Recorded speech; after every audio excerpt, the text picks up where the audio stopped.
Welcome, and we are here on the shores of Lake Champlain with the University of Vermont, and this is another in our series of We Can't Do This in the Lecture Hall. We're going to be doing the thermite reaction today, and not only can we not do it in the lecture hall, we actually can't do it on campus right now because of all this construction going on for our new STEM building. So we came here to the lake. There's nothing here on this beach that's going to get hurt by this experiment, and let's go try it out. So I've set up this thermite reaction inside of a clay pot that helps contain it a little bit. I put the thermite in, light it with a fuse, and poof, there it goes. Notice there's a little camera right next to it, so we're actually going to be able to take a closer look at what actually happened. I've also covered the camera with that plexiglass dome, and watch what happens when the thermite goes off to the dome. It's actually kind of neat.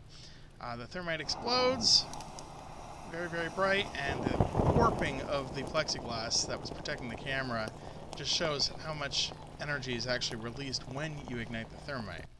So what is going on here? The thermite is ignited by the fuse, and it is actually caused by iron oxide, or rust, mixing with aluminum powder, which is a solid.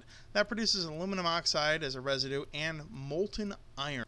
And this is actually burning anywhere from 2,500 to 3,000 degrees Celsius. Here's an older clip showing it again. Now what's actually happening is the iron oxide is reacting with the aluminum. The aluminum is kind of clipping off that oxygen from the iron, releasing free molten iron, and forming the iron oxide in an oxidative reaction. And as I said, it is extremely exothermic. This is something that you do not want to do at home. We would never do in a lecture hall.